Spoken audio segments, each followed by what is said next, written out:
আজকা কাছের প্লেটে ভাত খায়াম। বম্বলের বাচ্চা কাঁচের প্লেট লইছ তোরে তো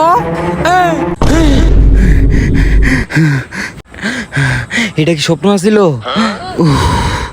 ভাই জমিদার উঠছ বালা মতো খেতে পালিস বাস করো। আমি একটু তোর খালার বাসায় যাইতেছি বুঝছস। আম্মু তো খালার বাসায় যাইতেছে। একটা সুযোগ পাইছি, এখন আমি কাছের প্লেট দিয়ে ভাত খাবো। এটাই সুযোগ। কাছের প্লেটে ভাত খামু। আরে জীবনের প্রথম খাইতাছি।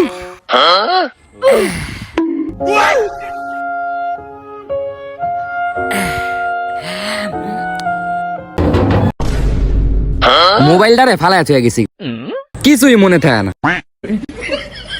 খাইতাছস? খা খা খা। কাজের প্লেটে আল্লাহ মাফ করে দে, মাফ করে দে। হায় আল্লাহ, কাজের প্লেটে ভাত খেতেছস? এই কাজের প্লেটে বম্বলের বাচ্চা।